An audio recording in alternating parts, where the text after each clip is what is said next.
wadau. In ile you don't watch with your parents or your children. For example, even if you come like with $1 million shillings and tell me I need to fix my breast and I'm a heavy smoker, surely. Have you ever asked yourself how much changes you can do on your body safely through plastic surgery? The nipple, you can literally take it out and put it somewhere else. You can transfer the nipple, ukijishika hapa unasikia. Dr. Kenneth Aluora is one of the founding doctors for the Nairobi Sculpt Aesthetic Center. Na leo we are going to dive into it and hopefully we are going to touch on everything umayetaka kujua about plastic surgery. The rejuvenation now comes in, ass tightening, so that the grip is good for sexual. Ass as in you. Yeah, US. As in, unajua professional lazima tuende so that we make sure we don't veer off. Apparently, not only your future can be shaped, hata history. In layman's language, this technically means you can reverse body count. That's a good question. It depends. Wala wanajua, our guest for this episode, Dr. Ken Aluora, mnajua he's a man of good vibes and you can already sense the feeling. Like for example, my dad is a general surgeon, right? Yeah. And we do a lot of work together. Of course, we know You know more about breasts than your father. Technically, yes. So kumbe apparently, kuna mahali ikifika, however hard you work out, even the gym cannot help. I mean, if they were working, I'm confident we would not have a job. I want you to picture a pot-belly person you know. Umesha picture? You have someone in mind. You can go to politics if you're struggling with your personal life. Do you know a pot-belly person? True. What is inside there? Alafu sasa, most importantly, how do you ensure that you're safe before undergoing any cosmetic surgery procedure? Of course, not everyone who puts on a lab coat is a doctor. I mean, it can be a butcher. One red flag is... And it's a very, very sad case, and pole from us to the family too. And yes. I'm your host, Dr. Kingori, and here's another reason to stay subscribed to our channel. Kama hauja subscribe, now's a good time to hit subscribe and turn on the notifications bell. Na tafadhali, kama vibes zinakubamba, please feel free kutuachia ka like hapo, share ndio as the good vibes ifikie as many people as possible.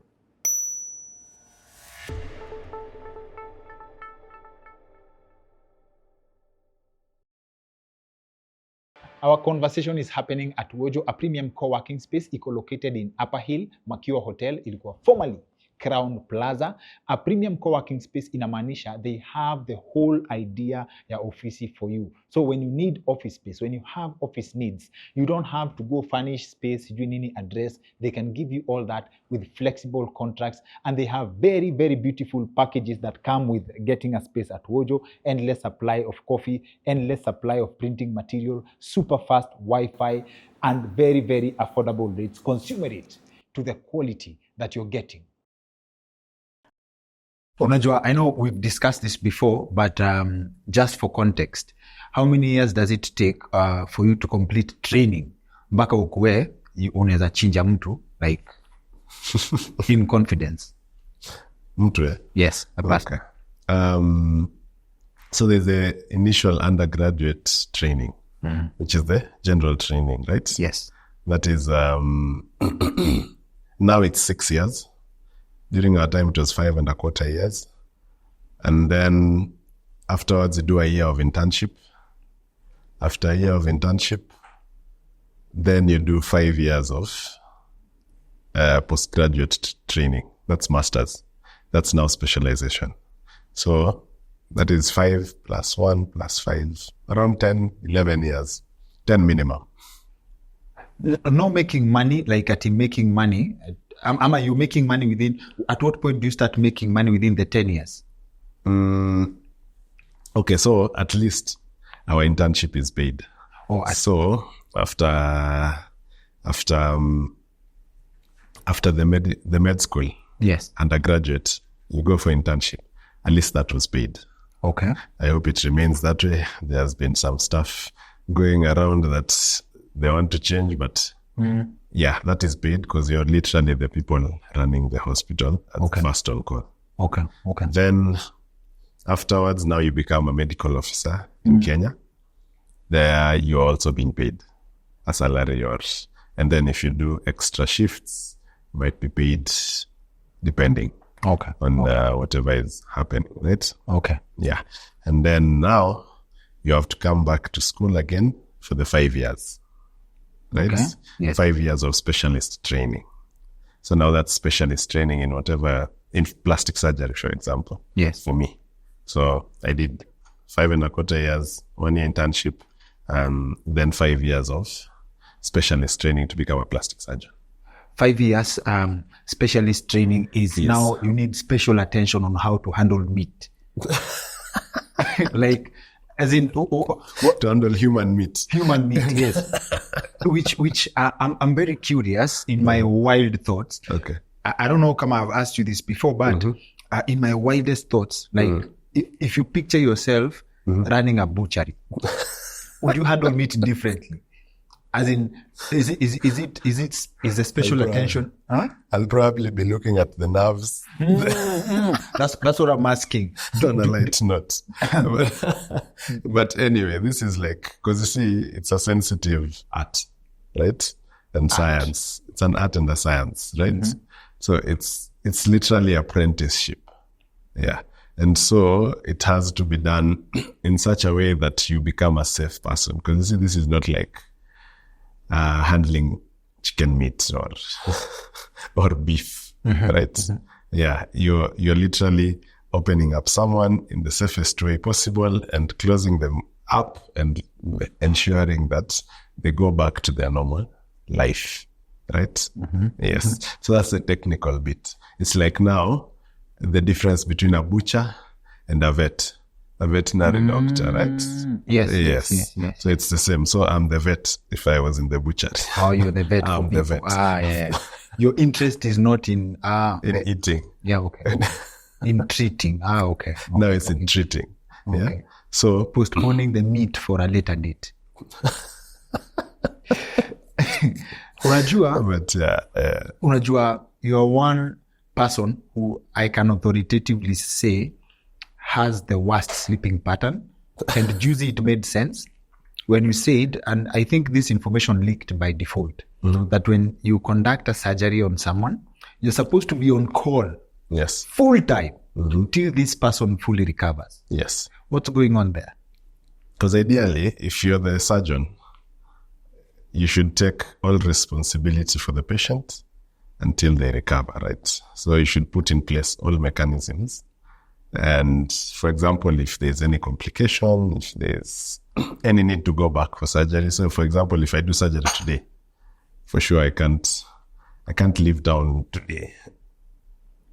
Because you can't leave town. Yeah. Because you see, surgery is not like a machine. I'm sure if I put on the switch, it will go on. No. You only treat people who don't believe in prayers. Because you can only do so much. As in, see, you have a motto. I think it's informal. We treat Jesus heals, right? Jesus, yes. So that does not apply professionally. That's the faith part, if I might say. But ideally, you have to be there so that God works through you. Okay. Unless you're yes. some of the pastors in town. But anyway, what is required of us is, one, you can either put in mechanisms that the patient's care will be continuous until they recover. Okay. So for example, if I have to leave, I have to also have a colleague of equal stature so that they can take care.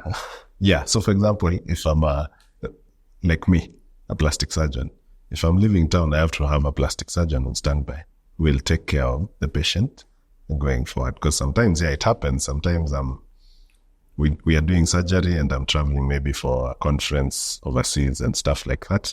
So at least we are a team. I usually do with my partner, and they continue the care, right? And the patient knows that if there's anything, they are the ones who are taking care of them. It has to be really clearly, because all you want is, as a patient, when you come and trust us to take care of you, yeah? Yes. You definitely want to go back to your normal life. That's the sense of treatment, right? Because ideally, it's just a stop in your life that is causing you to come here. Maybe you're hurting, maybe you're not liking something and stuff like that. Isn't that a barrier for progress? In this sense, Yes. you're only one person. Let's say, for example, for specializing with your patients. Isn't this a barrier for progress in the sense that how many people can you pay attention to in a given 24 hours? If you do a surgery today, a surgery tomorrow, like 7 surgeries across the week, you're overwhelmed already. How do you handle that? So how do you balance that with making money? Because we have to talk about making money. Making money, okay. So the first part, right? Because, seeing patients is a continuous. Seeing patients is a continuous thing. So, for example, I do surgery today. Of course, I can't stop and wait for maybe 2 weeks, which is the average time that people recover from surgery, then see the next one. No. We have mechanisms in like our nursing team. We will be reviewing the patient, probably seeing them the next day. And if they are fine, they go home. They have clear instructions. If anything happens, they have to come back, or there are some who we have to assign a nurse who will be taking care of them until they recover and all those. It's like you can't do, it's not like a chronology. Yeah, we are seeing all patients. Like, for example, in clinic today I saw probably like 10 patients, right? And I have they all book surgery like probably tomorrow. Yes, different days. Yeah, we'll still do them, and we'll still continue giving them the best the best care. And it's almost learned, because you see, our training is, for example, we trained at the University of Nairobi, right?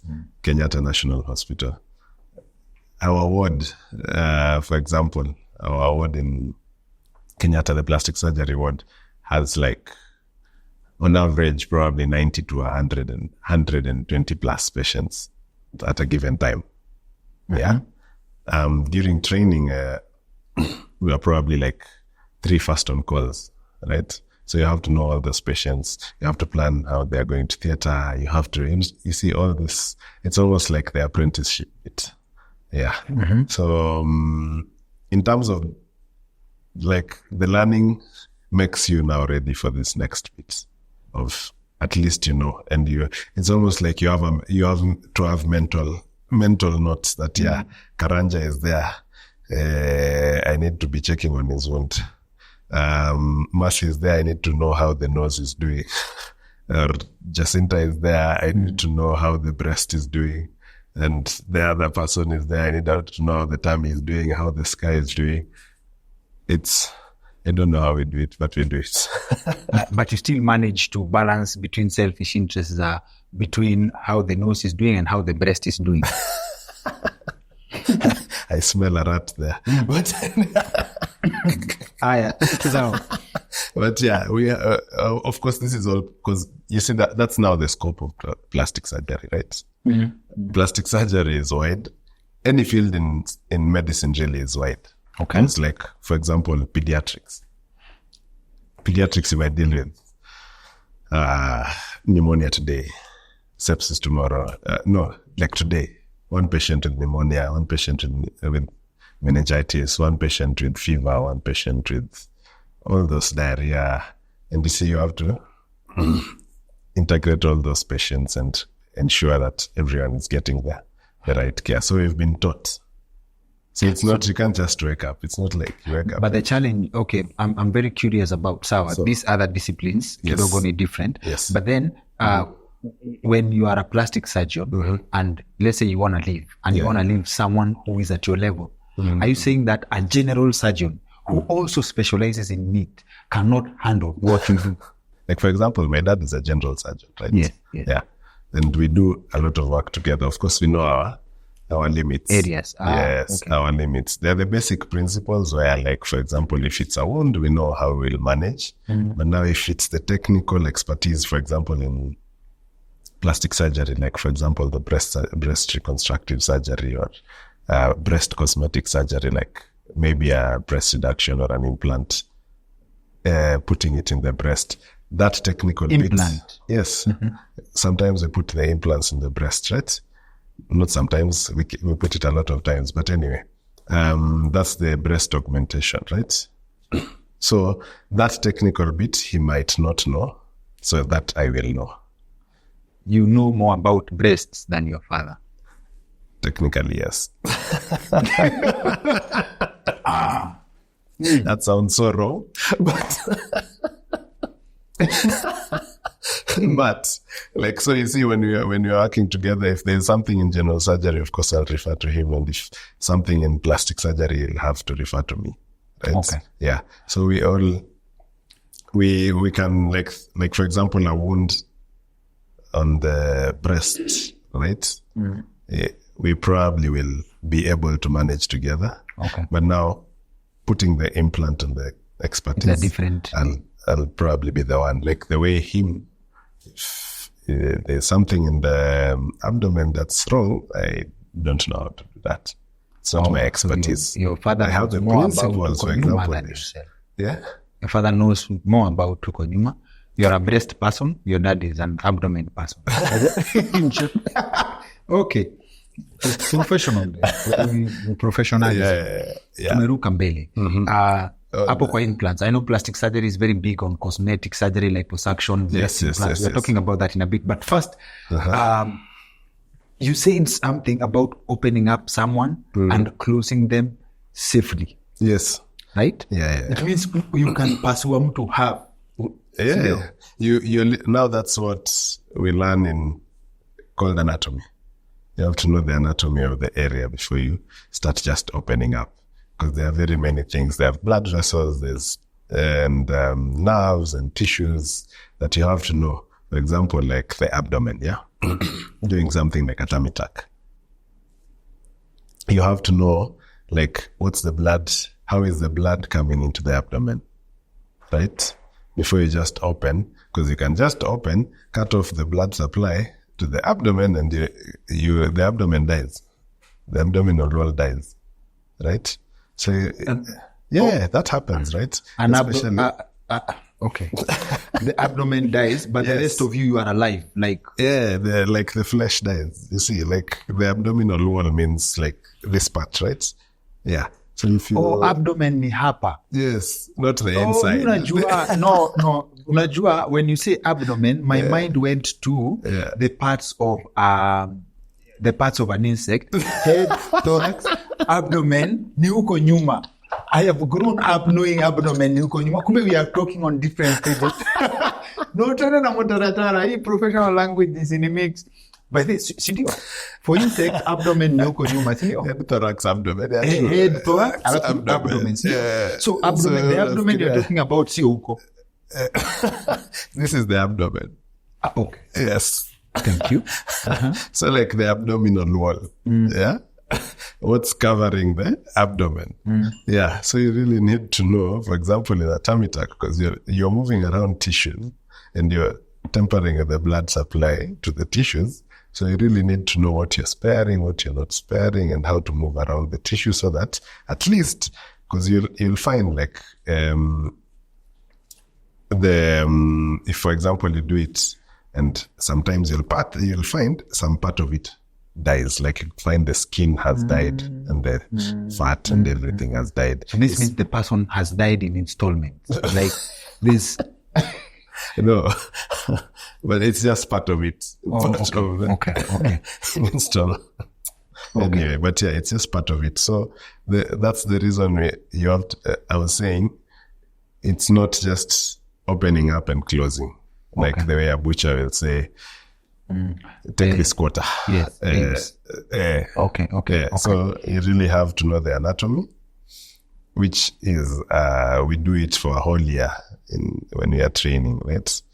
Actually, again, we do it twice, in undergraduate and a whole year again in postgrad. So full year dedicated to just learning the anatomy. Yes. Okay. Yeah. Okay. And it just continues, because ideally you're navigating through tissues as a surgeon, right? And you have to know how to maintain the tissues to be alive, which is the hallmark of surgery, and then treating the disease if it's there. Yeah. So in which case, hapo kwa, you open someone up, Yes. the risk involved, right, in going in and coming out, okay? So my question now goes into, does this factor go into pricing? Like the risk of me opening someone up, how much am I charging you to walk, to tether in the fence of afterlife and you staying alive and doing it safely? Does that go into how much I charge for this service? Yeah, that's interesting because it's like the way a CEO says, you're paid as a CEO, you're paid for the things that might go wrong, not what you do, not what goes right. There's a saying like that. I can't remember the exact phrase. Yes. You get? So in how I think about it is, ideally, if you're paying your doctor, right, you're paying them for the risk, not for the treatment. That they can take care of the risk. Right? Okay. Yeah. Because, I mean, you can open up here. That can, like, literally open it up. But now it is best upon the doctor to make sure that your hand will function. So the risk of the hand not functioning is what you're paying.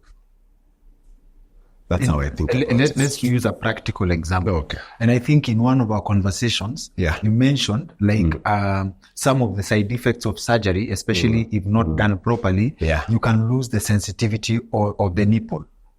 Right? That's one of the risks, but it's not because it's not done properly. So that would not be a great example. Because sometimes, like for breast surgery, you can't really predict. Majority of the people will remain with the sensitivity of the nipple. But now for some, because some people have different ways that the nerves come to the nipple, it might not be the normal way. We can't know that sometimes. Does this mean that you can transfer the nipple? Like that part, ako kabuli, kaneza baki, but then the sensitivity imeenda place ingine. Seriously. That's an interesting... It's possible, sindio? Like no, you dislocate the nipple. Has it? The nerves. Then, okay. The nipple, you can literally take it out and put it somewhere else. Like if you want to... and that we do. You can transfer the nipple. Yes. With the feelings. And not with the feelings. Not with the feelings. Okay. Yes. Sijui kama umeniget. If you want to transfer the feelings... Testing. You can transfer the nipple. Ukijishika hapo unasikia. As in surgically. I'm not saying you do that, but is it practically based on the anatomy? You want to make like that nieke sound. kitu hapa because I can't do this in public. Is this cosmetic niwekee hapa daktari so that when someone greets me,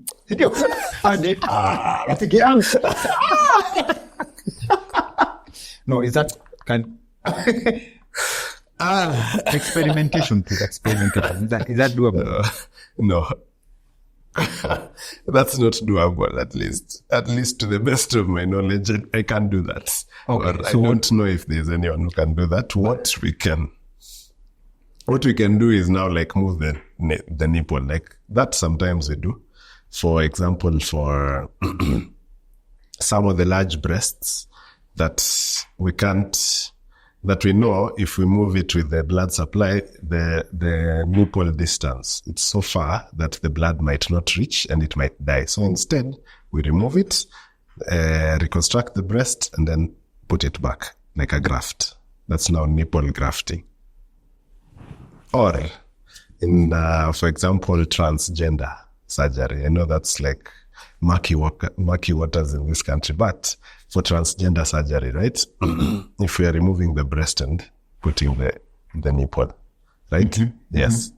So you can transfer it. The problem is now, once you remove something, you've already cut off the sensation. Yeah. So it will hold, like we call it tech. It will hold there, like it will be grafted there. I don't know the right word, but yeah. When we put it will stick because it will be fixated, right? But now the sensation you might develop is mainly just pain because that's more protective. But otherwise, the real sensation like for example, the pleasure and maybe breastfeeding and stuff like that might change. So that's now more of nerves and sensitivity. Tuingie tunayo the same direction umeenda.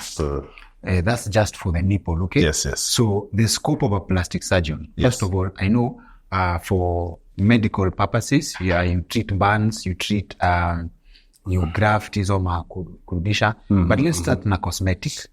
How much alterations can you do to the human body safely? Well, as is anything in medicine, safety first. Okay. So there are limits, and it just depends. Now that will depend on many factors, right? Are you a stable patient? Are you a smoker? Are you psychologically okay? And stuff like that. Because you see, unfortunately for the cosmetic side, it's not like the way for malaria we know it's the Plasmodium parasite that we need to just hit with the anti-malarials. This one, for the cosmetic side, it's most of the time it's the patient who's deciding if they're looking good, right? Okay. So that's very variable. Okay. I'm sure you've seen the guy who's trying to be, is it Kenny, the doll or something? I've seen very, very interesting in America, things. right? Yes. They've changed everything, literally. Even put implants in the calves, changed the nose, the eyelids, literally look like a doll. Kenny. Twende polepole. Tutafika kwa breasts na implants na hizo vitu zote. In a separate conversation, you admitted that you do vaginal rejuvenation. Sindio? It's like you're accusing me. But you admitted, which I've struggled to wrap my head around that, which in layman's language, this technically means you can reverse body count. Technically. Ama, what's the right language? You add sweeteners. Every time I come to your show, you make my mother. She can forward this part. She can forward this part. But anyway, so yes, we do vaginal rejuvenation. Yeah, that's part of plastic surgery. Yes. And vaginal rejuvenation has many aspects, but technically, if you're looking at, it's more of genitalia rejuvenation, right? Yes. Because if we're talking about the vaginal rejuvenation, it could be, because yes, the after like something like normal delivery, okay, it stopped being called normal, but vaginal delivery, right? The baby expands the vagina, right? So it can become too loose. So the rejuvenation now comes in, ass tightening, so that the grip is good for sexual. Or ass as in you. Yeah, US. Unajua professional lazima tuende so that we make sure we don't veer off. I tighten. Yeah, I tighten. Yeah. Yeah, I tighten. Anyway, so yeah, vaginal rejuvenation entails like tightening, and that's usually for sexual pleasure. And also, there's the trying to improve the lubrication, right? Okay. There are all those measures. So that's part of vaginal rejuvenation, but also you're looking at, if it's genitalia, there's also the labia.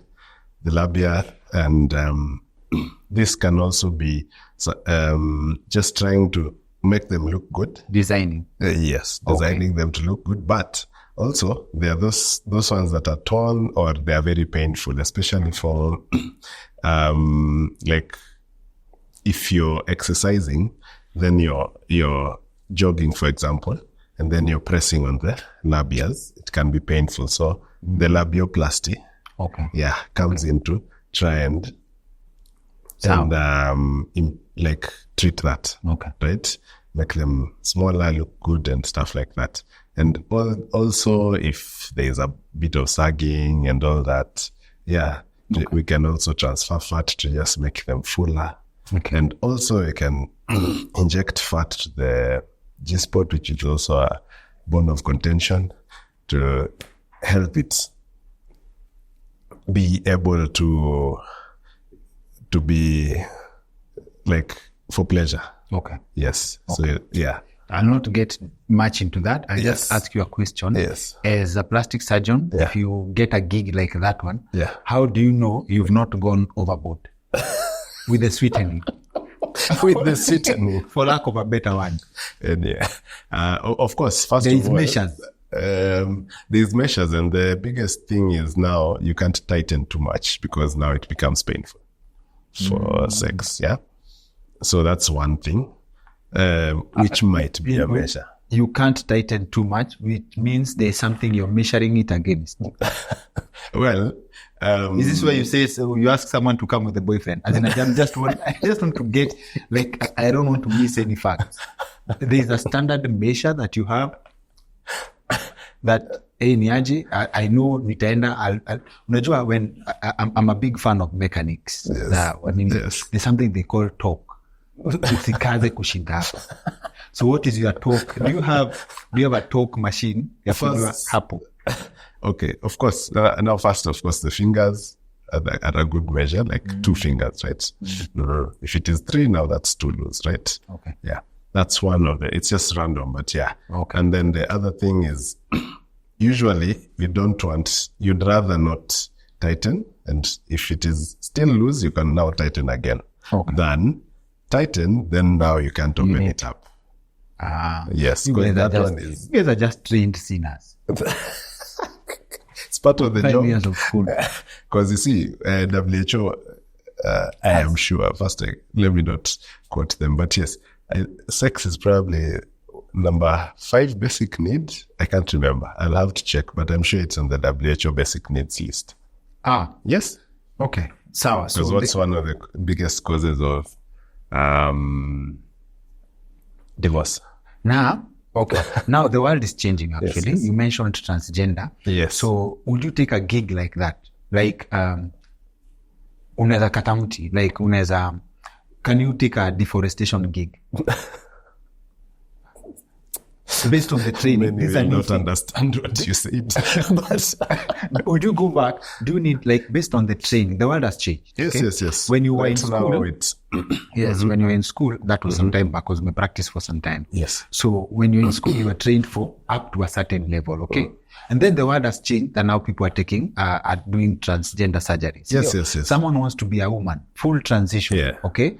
Do you need to go back to school to know how to chop off the tree? Ama you can actually just do it based on the knowledge that you have? That's now the thing about medicine. You really have to keep yourself up to date. And if you notice, like even me, I have to go to conferences, maybe also take up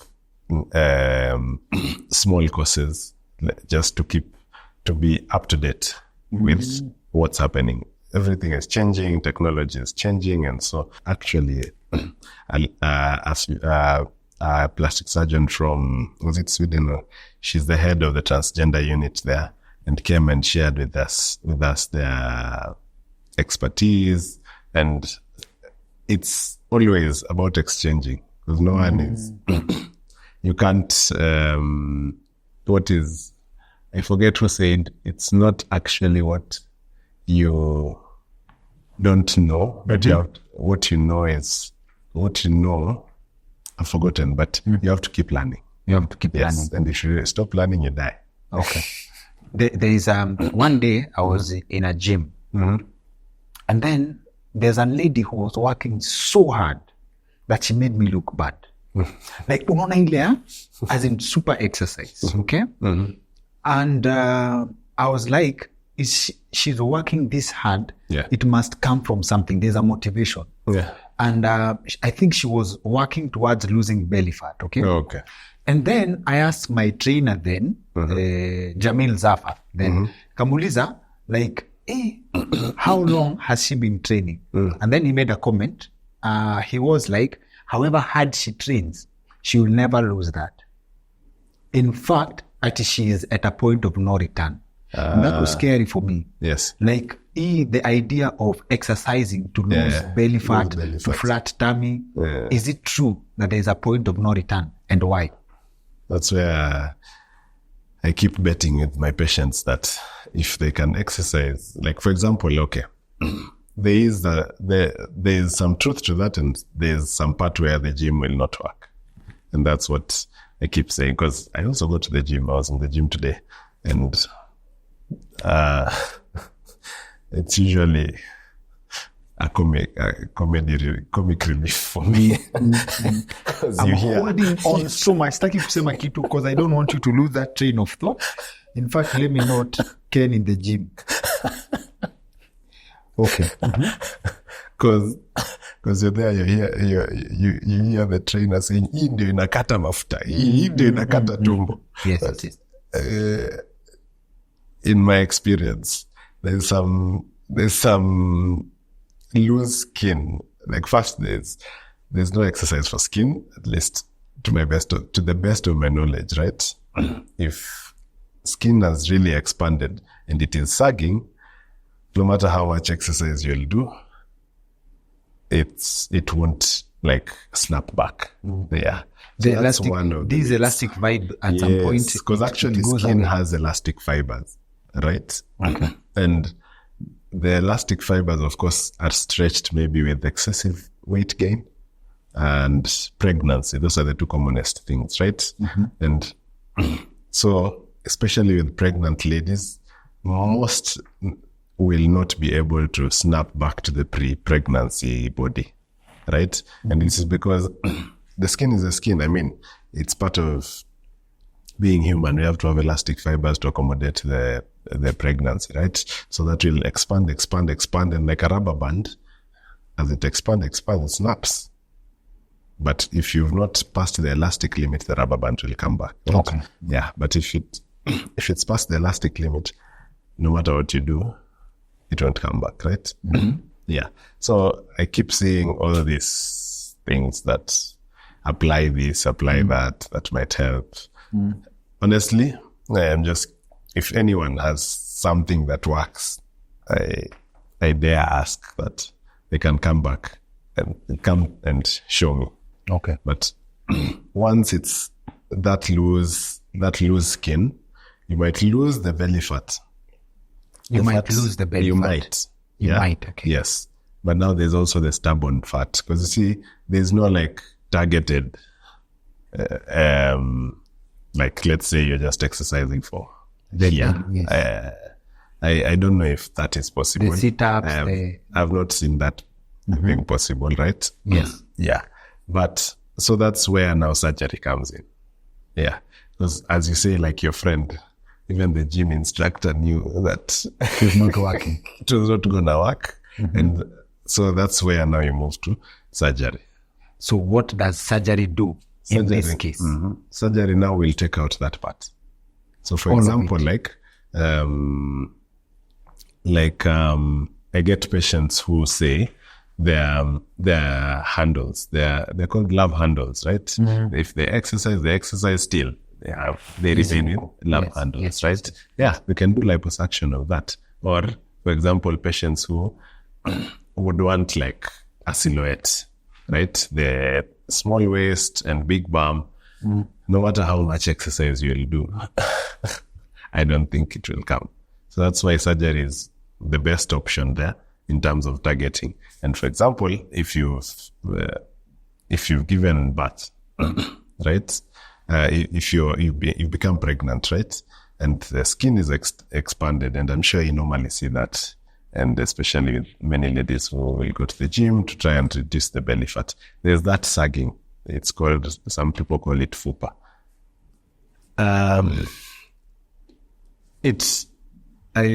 Surgery would be the best option, and this is not a bias. It's just because of how things are happening in the body. Yeah. So that one that's hanging, no matter how much, even the fur hazard corsets and the wraps that people do. I mean, if they were working, I'm confident we would not have a job. Okay. Now you mentioned before, I want you to picture a pot belly person you know. Umesha picture. You have someone in mind. You can go to politics if you're struggling in your personal life. Do you know a pot belly person? True. What is inside there? That is not food, right? No, that's fat. You get?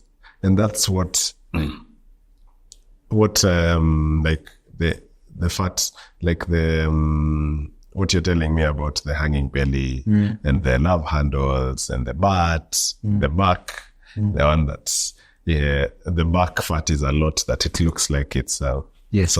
Sorry. it looks like it's continuous, like the back and the butt are continuous, right? Okay. Yeah. Yeah. So that's just fat. And so now that is where sculpting comes. Sculpting. Yes. What is sculpting? Oh, like sculpture. Like sculpture. So that's like liposculpting. Sawa. Let me give you an example. I'll not name a person. If a pot belly woman, not pregnant, pot belly woman came and she has the money. Yes. Now she gives you a picture of, say, Jennifer Lopez. Yes. And she says, can you do this gig? Will you take it? And can you do it? You remember I said there are many aspects to it. Number one is, of course, psychological. Because psychologically, first, realistically, it might not be possible because everyone has their own frame. Like everyone has their own frame. Yes. You get like your bone structure. Okay. Are you saying but that the shape, the hip that women go for, sometimes it's not just meat, it's like a bone? Oh yeah, the bone has a factor, especially for women. Like for example, what we do, like for example, if we take transgenders, like for example, a man changing to a woman, right? If you start giving them estrogen, there's the way the bone structure, the shape of the face, the voice, the breast, the hips will start changing. Because there's a difference between the male and female bone structure. But that, and then now, just within females, right? People have different structures, right? And even like when we are assessing the butt, right? I'm sure you've never thought about it. You just think if it's big or small. It's the meat. But there are shapes. Like there are some who are like apple shaped, right? There are some who are pear shaped, like that. There are some who are straight. Pear shaped, it's upside down. Yes, like they are coming like this. Like the hips are down, like, and it comes like when you put a pear, right? I'm having very funny images, but I'm like, so there's a they're different, like, there's the apple. You know the way the apple is just round. Apple bottoms, yes. Yes, like that. And then there is pears. Then there is pear, something like that. Pear, sasa, it's the apple now turned upside down. A pear is usually like a bottle, right? The top part is smaller than and so you see, like the waist is smaller and then the hips are big. Yeah. Yeah, but now the other one is, the waist is small and then all of a sudden like that, right? Yeah. And then there's also the straight. Yeah. And then there's also the V, which is like almost the pear turned upside down, right? Yeah. So there are all those things, and you have to assess all that before now just saying that you are going to give Jennifer Lopez but seems like it can be manipulated when you say the transgender people can be given estrogen. I was just trying to explain the male and female shape. So if someone is already female, there is no more estrogen you can... No. So that one was just a picture of male and female, right? And then now in females, you can't now change that. But the squat king has allegedly been growing the nini. Yes, by squats. Like he's growing what? The butt. Right? So it can be grown. The butt can. Because we even do the BBL. What is BBL? BBL is Brazilian butt lift. Right? That is now when we take fat and transfer it to the butt to make it bigger. And they will be equal. Yeah, okay, that's now the part of the surgeon. They have to be equal. Because you're okay. During surgery, you have to be assessing, right? There are some Unaongeza small, pande hii alafu una pande you wait.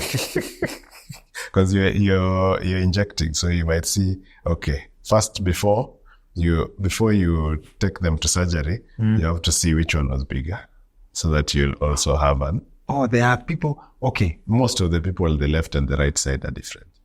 Ibana, what are you saying, Ibana?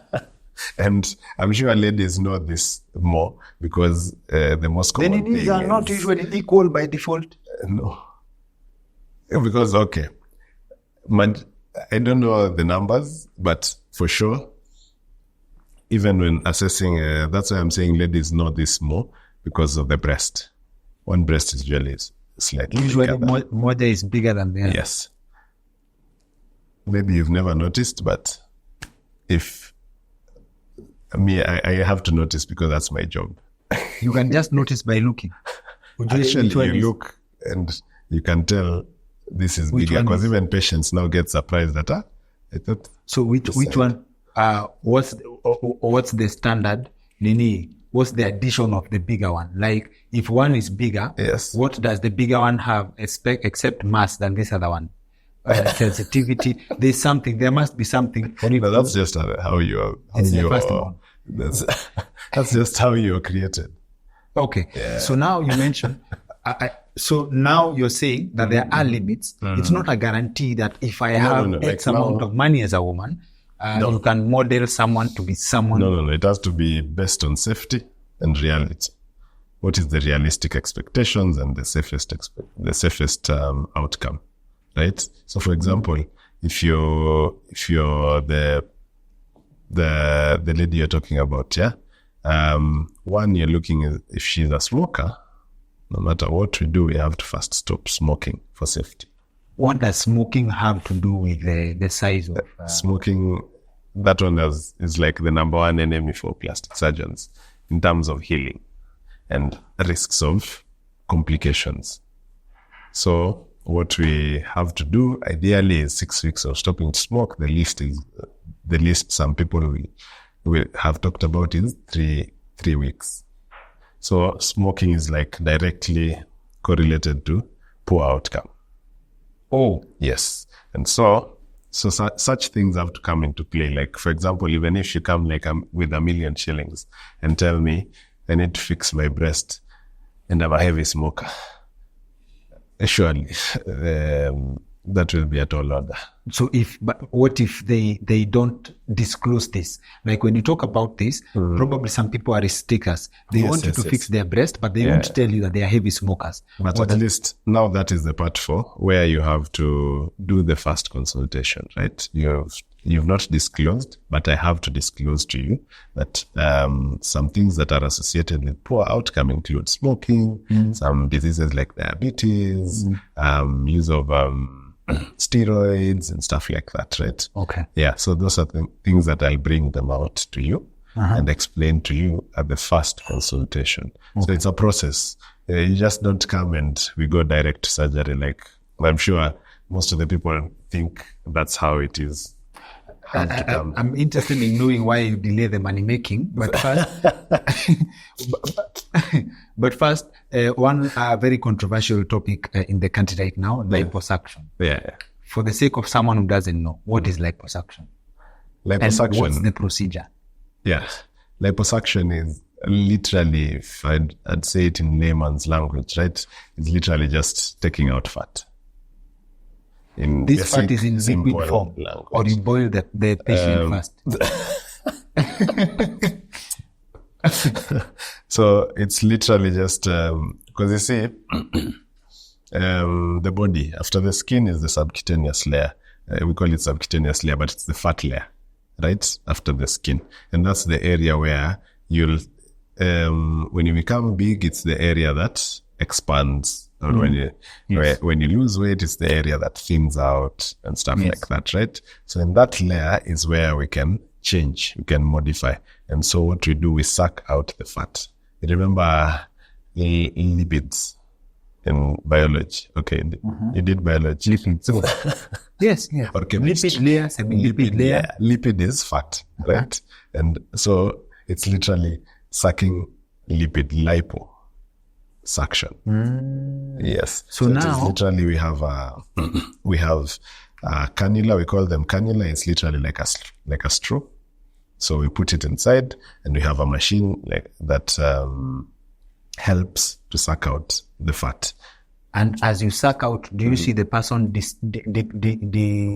deflating? You're making it dramatic, but it's not like air. But yes, you'll see the difference even on the table that Okay. the patient was big, and then now the layer reduces. Okay. Yes, that one you see. And you'll even see the fat coming out, right? So we have to keep it there. So I've gone round and round, but in a nutshell, liposuction is literally just sucking out fat. Yes. Where is this fat taken? So that's a good question. It depends. We can suck out to throw it, or we can suck out to use it. So if we are going to use it, we probably are going to do a BBL, like transfer it to the butt for butt enhancement, or we can also do it. We can also put it in the breast for breast enhancement. We can even put it in the face to just rejuvenate the face, bring back the volume. As with aging, there's volume loss around the face, or even to treat some diseases. And also, fat has been shown to have stem cells, or we can even use it in wounds and stuff like that. So there's a lot. But Wounds of the person it's been removed from, or Yes. wounds of other people? first, fat is a cell, right?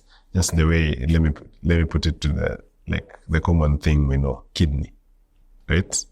So if you want to transplant a kidney, there are many tests and compatibility testing that you need to do. It's the same thing as fat. You can't just you can't take it to someone else. Okay. Yes. Okay. Sawa. And implants. Yes. Implants. Implants sounds like the introduction of foreign objects into the person. Yes. How do you manage this without the reaction or fighting? And when you say, let's say, for example, breast implants. Yes, breast Once implants. what are breast implants? Breast implants are actually the common, it's probably I don't know if it's now the second most common surgery in the world, but plastics, cosmetic surgery in the world. But yes, breast implants are made from silicone. And it's Hii silicone yenye tunatumia kwa garage. Mama, there's different types of silicone. Maybe the compound is the same, but now in different chemical formulations, or that's now biochemistry. So you But put anyway. silicone inside someone's breast. Yes. And does it get to heal kabisa, ama you Yes. live with a disclaimer for the rest of your... Usishike hizo vitu, unajua ni pesa ngapi? What does this change in a person? So first of all, we put it under the breast. So most of the people, if you don't even know the patient had breast augmentation, like we put silicone, you might also not know. You might not even feel it. You may not feel it. Yeah. Only You the person. even I. But then what does one of patient. the main functions of breasts from a layman, Yes. and let me think like a high school student here, is feeling good. Yes. Does that change with the implants? Yes, especially because of image. Not you feeling good at his self-esteem, no, Yes. when they are touched. That's what I mean. Majority of the time, it won't change. It won't change that you won't feel good. Like how you're feeling before will be there. It doesn't enhance the feelings. Oh. Yes. It's more volume. But silicone can be implanted in your body. Yes, Now kwetu safely. sawa. Yes. This has gone through tests, and it is medical grade, and it is something that has been rigorously tested before it can be And that approved. goes to the They breast? actually, yes, just say sorry. I understand the implants, the silicone implants goes to the breast. Yes. And you can also do butt implants of silicone. You can. It's not the best, in my opinion, but It's yes, good for breast, but not breast good is for the butt. best. Yeah. The problem, I think, I've not proven this, but one of the problems with the butt is because we keep applying pressure on the butt. Right? Si hata wengine people keep applying pressure, bana. What do you mean? It's not constant. But So if you too much pressure, no, too that's much just pressure. me. It's not, that one, don't quote me, but that's one of my, I'd like to know, 'cause I'm thinking anecdotal business. thoughts. I'm thinking business because Yes, my yes, next yes. question is, how do plastic surgeons make money? I'm very curious. Like, if you found a strategy to put butt implants, you can now That's, do it faster to push volumes. Pasua, No, it's weka still done. silicone, funga. Pasua, as in like a factory. Like you clear. Leo umepiga haka ngapi? 15. Can you do volumes? That's not an idea that can work. It's, I think that would be the wrong approach in terms of, yes. It has to be measured. It has to be safe. The problem is you can't hurry the process. In which case, Yes. when you're putting butt implant, Yes. do you pursue like God, like from bottom, from up going down, or sasa you unaweza pursue pande ingine? And I think that's just a curious question that has come. Like how, We have to hide the scars, just like the breast, right? We have to hide the scars, and that's like part of the reason you'd put them. You don't want to, like, if you're in the beach. Oh, so you cut from down. You come in. You can actually put them from the middle or something. But No, see, it's from the not- middle, there's already a section that yes, God now you put can there. now enter through there. Peki umeelewa hiyo nini? I think I'm curious. The structure. I'm doing First of all, diagrams in my head here. let me first say I don't do them, right? But I know how they are done. That's easy that you can It's- push volumes up. Wewe But the nakupea ideas. outcomes, the problem is the outcomes. Fat has been shown to be better than implants. Oh, you're a breast expert. No. Ken. Fat in the butt, the BBL, has been shown to be better Or to be than better. Implant. butt implants. But for the people who do them, do you figure like they cut from up No, and like down? you cut from the inside, like at the natal cleft. Then you create a pocket and enter. I like and that you just assumed that I know the natal cleft is, but moving on. it's the butt cleft. Oh, left, right. Yes. Oh, you don't Where add that's another one. separate. No. You just use If God's you have provision. so at least there, if you put on an underwear, it's not visible, right? Oh, So you won't know this I for did. just for bikinis. Yes. Okay. Yeah. Because Because if I cut it and then you go to the beach and you're in your swimming costume, sure. Someone doesn't know where yours starts. Okay. Okay. So before we close, how do plastic surgeons make money? I'm sure. you're really- Okay. Okay. I'm not to put you on the spot. Yes. As in, I'm looking at it from the broader business sense. Yeah. Okay. I know yours is passed down and very, very well passed down. Your dad is a surgeon. You choose the same path but a different line. Okay. So it's very difficult to say, kama, niaje, you make X amount of money when you become a surgeon. Okay. Yeah. But you're also big on how money works, Yes. which makes part of most of our discussions. Okay. Yeah. So, let me rephrase. Let's assume you make, for KRA purposes, let me say you make 2 million a month Yes. as a plastic surgeon. Yes. And then someone offers you, let's say, for example, 1.5 million a month Yeah. for something different, Yes. but less intense. Less intense. Yes. Well, of course, logic would go there, but now there's the fulfillment bit. Because sometimes I usually say, like, I wish I could do this. Like, these are things I can do for free. It's just that we have to pay bills. But, like, for me, it's more satisfaction, right? And I don't look at it as more of a money-making venture. It's just that the perks, it's the benefits of having a hobby like that, right? So, if it was free, I'd still do it, right? But yeah, there are many there are many ways that a plastic surgeon would make money. Okay. Right? Okay. Of course, number one, offering your consultation services. Like if you come to see me, you'll pay a consultation fee, right? It could be anywhere between 5,000 to 10,000 or something, right? That's the consultation bit.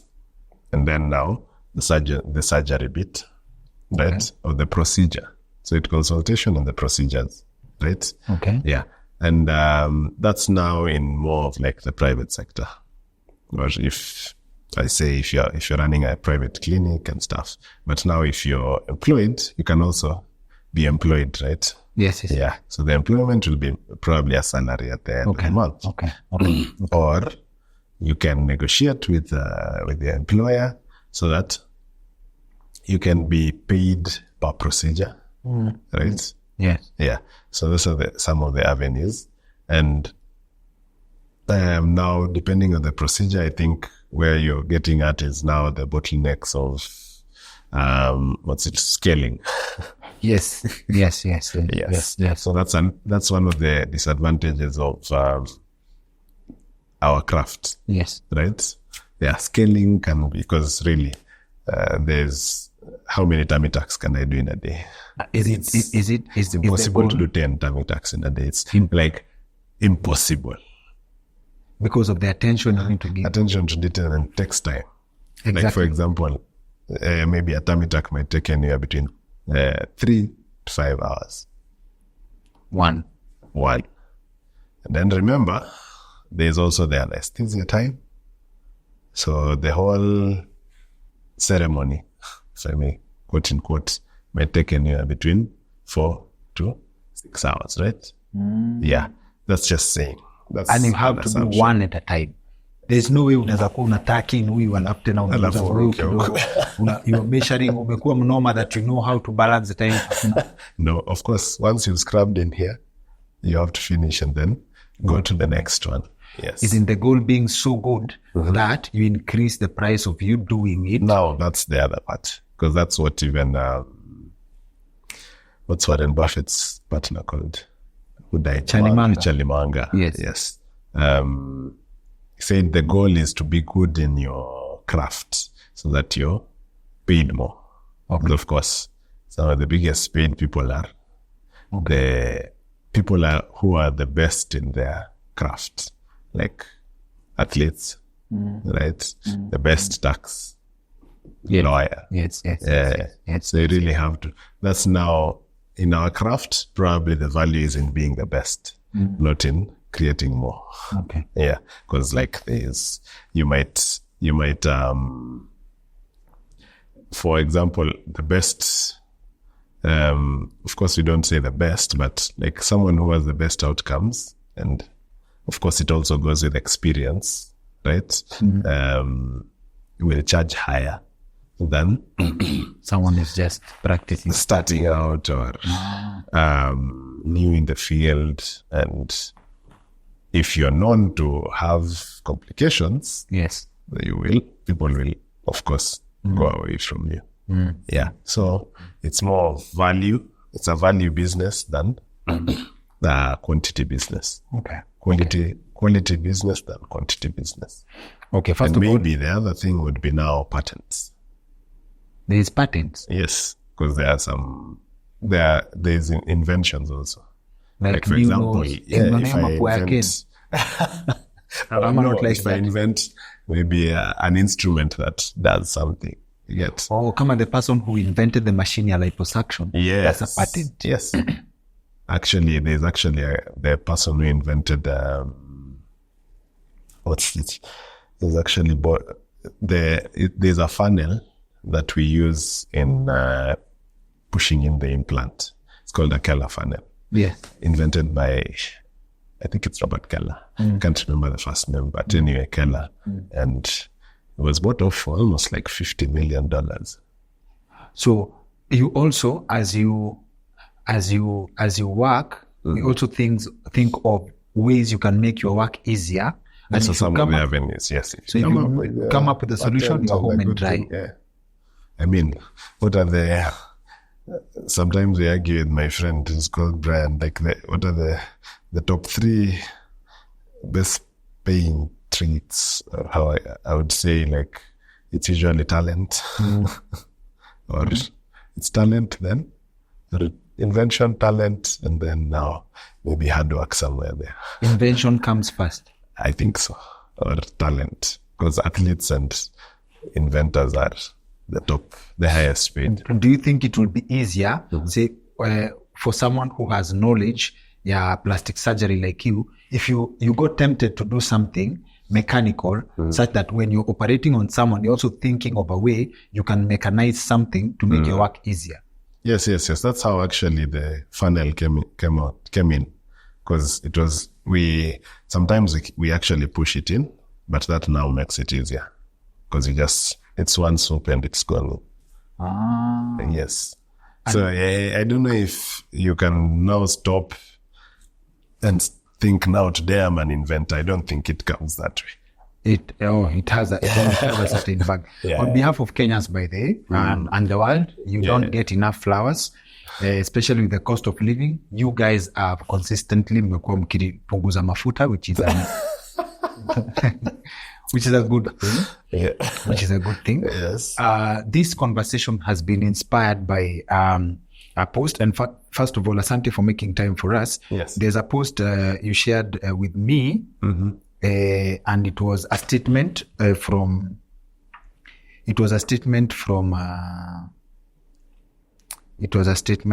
Sorry for that. It was a statement from the Kenya Society of Plastic, Reconstructive and Aesthetic Surgeons. Yes, that's our society, which I am also currently the Secretary General. Yes. Yeah. And it starts in a very sad note. It extends heartfelt condolences to the family of Lucy Wambui following her tragic passing due to complications from a surgical procedure at one of the facilities in Nairobi. Yes. And it's a very, very sad case, and the pole from us to the family too. Sure. And yes. And in light of that, what would you like people to know as they take up these procedures? Things that could save lives. Of course, you've talked about smoking. That means awareness of yourself, psychological, the procedures that you're supposed to undergo, right? As in the steps you're supposed to take before you undergo. And can we call it an intrusive procedure? Surgical procedure. Okay, surgical plastic procedure. surgery or Plastic surgery. any aesthetic medicine. For the sake of awareness, right? Yeah. What information would you like people to know kabla tufunge? Of course, number one is seeking the services from a board-certified plastic surgeon. Board-certified plastic surgeon. And this, you can always just go to the KMPDC website and search. And of course, the surgeon will be the first person to see you at the consultation. And you can just ask. I mean, it's within your right that you should ask. Are you qualified to do this?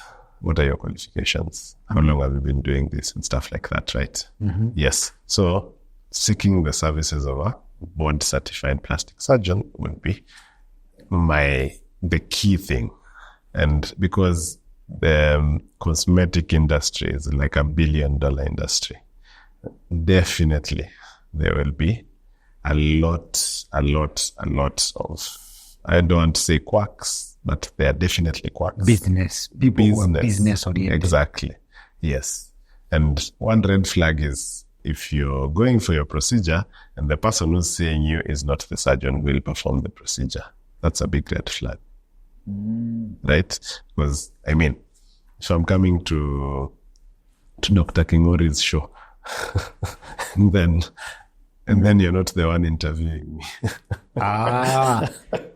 Yeah. I've come to see you, right? I've come to have the conversation with you. That's the same thing. How do you grow in? Yes. Yeah, and of course, not everyone who puts on a lab coat is a doctor. I mean, can be a butcher. Be careful. Yes, so be careful with that. And then, of course, safety. And this is what I know all our members of the society will discuss with you. All the procedures are safe. This is the myth that plastic surgery is dangerous. That's like the biggest myth, right? If it was dangerous, we wouldn't be doing it. But there's actually a 5-year specialization to become a plastic surgeon. Yes. Right? So it's not dangerous.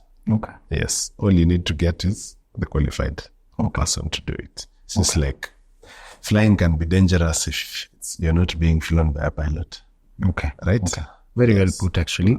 2 questions before we close kabisa. Ya kwanza ni, in your years of practice, do you ever want to benefit from your professionalism in that when it comes to women who make up a majority of your clients, do you have a type ama you've gotten to the professional level? Yeah.